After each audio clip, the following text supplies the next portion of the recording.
दोस्तों, 10 साल पहले हमारे देश में एक छवि बनी हुई थी कि पीएमओ एक शक्ति का केंद्र है,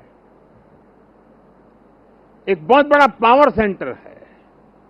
और मैं न सत्ता के लिए पैदा हुआ हूं, न मैं शक्ति अर्जित करने के लिए सोचता हूं।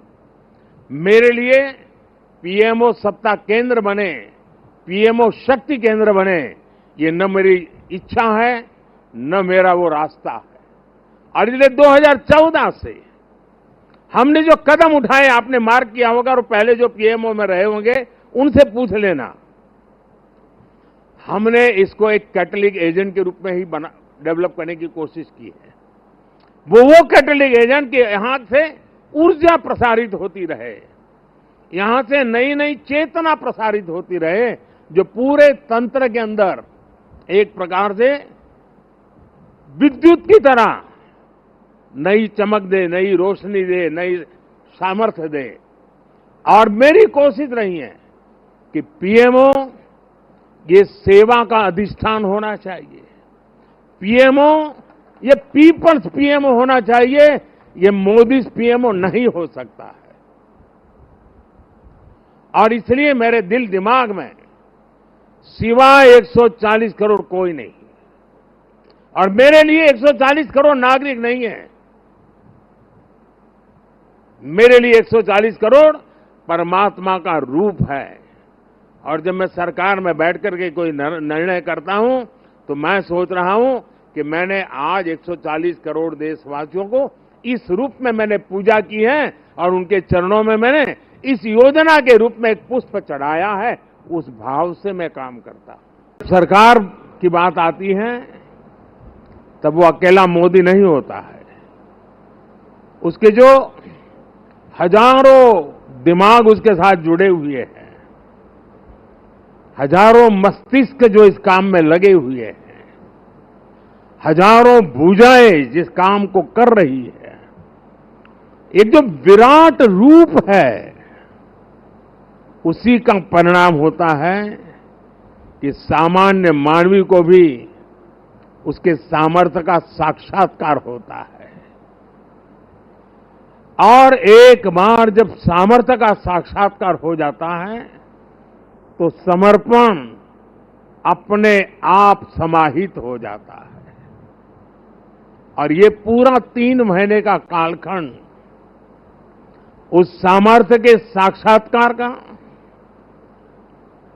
उस सामर्थ्य के प्रति समर्पण के भाव का, और उस समर्पण के अंदर नए संकल्पों की ऊर्जा जुड़ी हुई थी, जिसका परिणाम है कि आज हम फिर एक बार देश की सेवा के लिए प्रशस्त हो रहे हैं।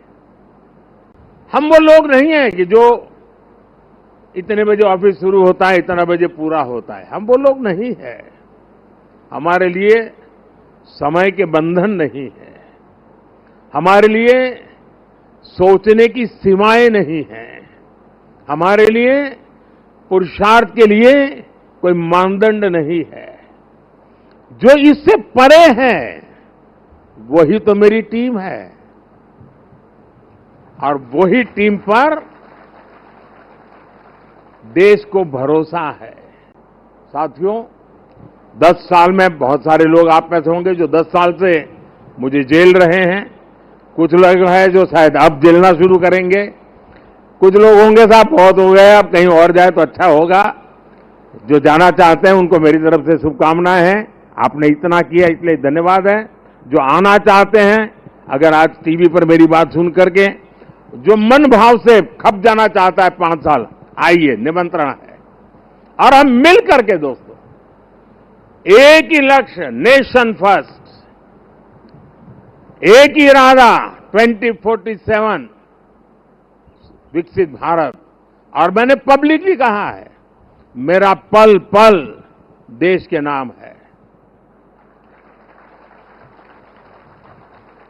और मैंने ये भी वादा किया है देश को, 24/7 फॉर 2047।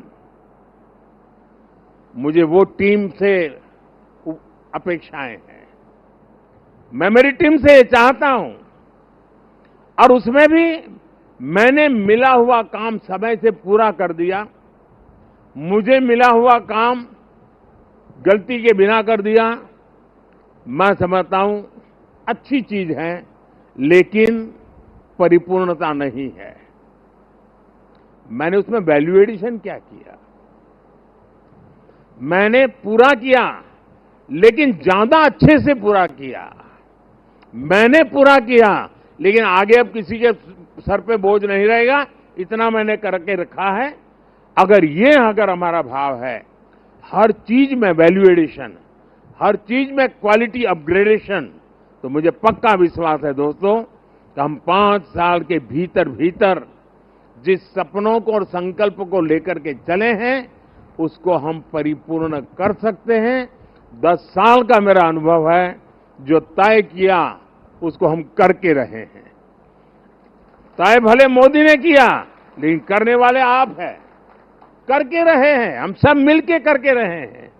हम सबकी सामूहिक शक्ति का परिणाम है कि हमने एक कैटेगरी एजेंट के रूप में इसको काम किया है। आपको बहुत से लोग मिलेंगे व्यक्तिगत जीवन में, और खास करके टीन एज ग्रुप के जो लोग होते हैं, उनसे अगर बात करेंगे, अगर उस समय क्रिकेट की सीजन चलती है तो उसका मन करता है यार एक अच्छा क्रिकेटर बन जाओ। दिमाग में रहता है यार क्रिकेटर बन जाना है। एक अच्छी मूवी बड़ी पॉपुलर हो गई तो फिर मन में करता है यार ये फील्ड अच्छा है, मैं एक्टर बन जाऊं, मैं इसमें चला जाऊं। उसी समय मान लीजिए चंद्रयान की घटना घटी है तो उसको लगता है यार ये फील्ड बहुत अच्छा है, साइंटिस्ट बन जाओ। और मान लीजिए 2 महीने के बाद क्रिकेट मैच आ गई तो उसको लगता है यार साइंटिस्ट वाला तो जरा मेहनती है, अच्छा करो अपन क्रिकेट वाला हो जाए।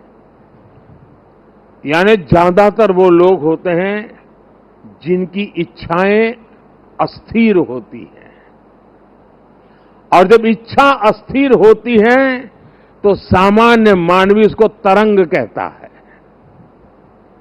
उसको लगता है यार तो तरंग ही है, एक सुबह एक सोचता है, दोपहर को दूसरा होता है, इस पर बात मत करो यार, ऐसे ही वो हुड़दंगबाजी करता रहता है।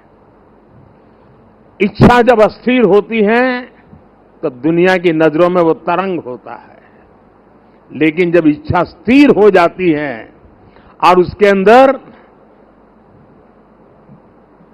एक लंबे अरसे तक इच्छा को स्थिरता मिल जाती है, तो इच्छा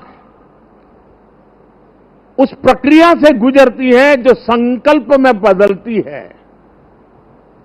इच्छा अगर अस्थिर है तो तरंग है, इच्छा अगर स्थिर है, स्थायी है, तो संकल्प में कन्वर्ट हो जाती है।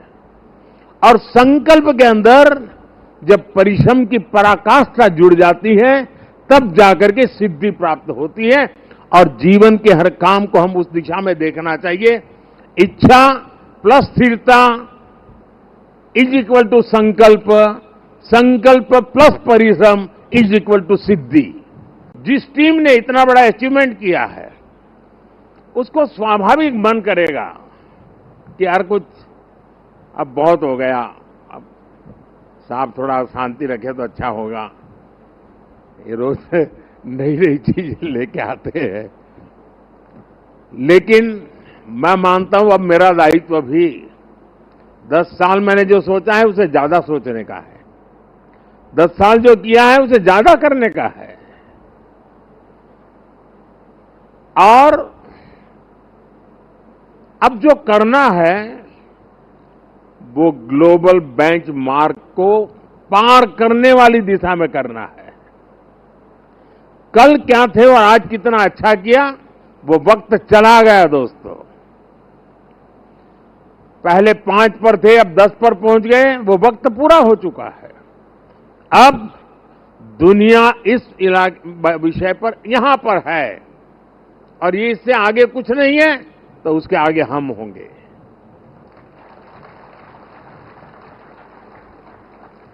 जहां कोई नहीं पहुंचा, वहां हमारे देश को हमें पहुंचाना है।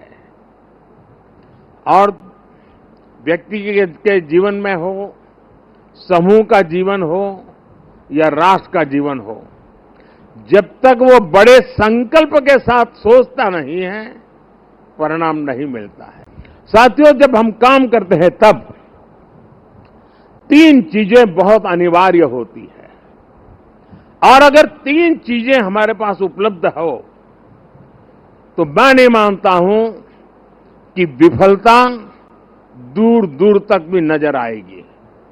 और जो मैं तीन बातें कहता हूं, एक, क्लैरिटी ऑफ थॉट्स। जहां तक इस सरकार का सवाल है, मैं मानता हूं कि कोई उलझन नहीं है।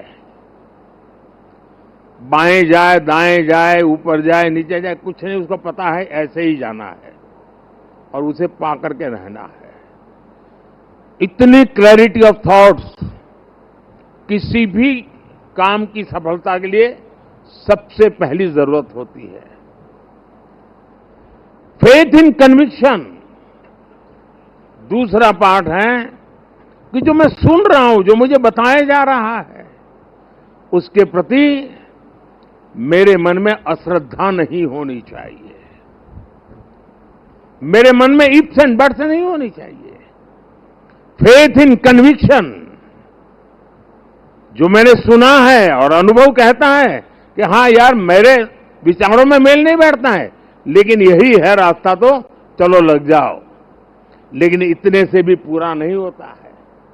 Clarity of vision, faith in conviction is not enough to achieve. और इसके लिए चलता है कैरेक्टर टू एक्ट। मुझे अपने व्यक्तित्व को उस प्रकार से गढ़ना पड़ता है, मेरे समय का सर्वाधिक उपयोग उस काम के लिए लगाने का मुझे प्रायोरिटी तय करनी होती है, खुद को खपाना पड़ता है। मेरा शरीर, मेरा मन, बुद्धि, सब कुछ मेरा कैरेक्टर टू एक्ट, उस काम को पूर्ण करने वाले कैरेक्टर के रूप में अगर निकलता है तो मैं परिणामों को प्राप्त कर।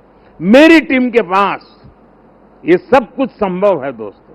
जिस टीम ने मुझे 10 साल में बहुत कुछ दिया है, उसमें हम और नया क्या कर सकते हैं, और अच्छा कैसे कर सकते हैं, और जल्दी कैसे कर सकते हैं, और ज्यादा स्केल पर कैसे कर सकते हैं।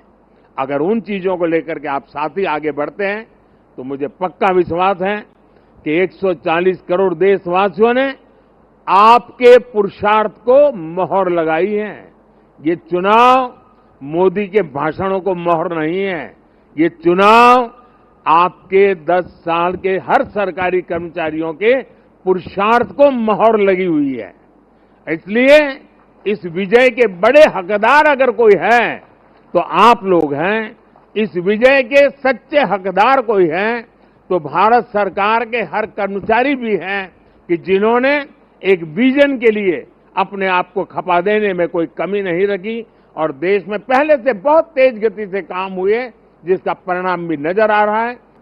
लेकिन मैं एक नई ऊर्जा के साथ, नए हौसले के साथ आगे बढ़ना चाहता हूं। मैं विराम करने के लिए पैदा नहीं हुआ हूं। सफल वो इंसान होता है जिसके भीतर का विद्यार्थी कभी मरता नहीं है। कई लोग मुझे इस चुनाव में भी और हमेशा, मैं पिछले 30 साल से ये सवाल सुन सुन के थक चुका हूं कि इतनी एनर्जी लाते कहां से हो, थकते क्यों नहीं हो, मुझे लोग पूछते रहते। लेकिन वो मेरे बॉडी को तराश रहे हैं, मेरी बॉडी में क्या खाता हूं, कितना सोता हूं, मैं योगा कितना करता हूं। अब वो गलत ट्रैक पर है, इसलिए मेरी एनर्जी का रहस्य उनको पता नहीं है। मेरी एनर्जी का रहस्य, मैं जीवन भर भीतर के विद्यार्थी को जिंदा रखता हूं। और जो व्यक्ति अपने भीतर विद्यार्थी को जिंदा रखता है वो कभी भी सामर्थ्यहीन नहीं होता है, शक्तिहीन नहीं होता है और आलसी नहीं होता है। वो हर बार ऊर्जा से भरा हुआ रहता है।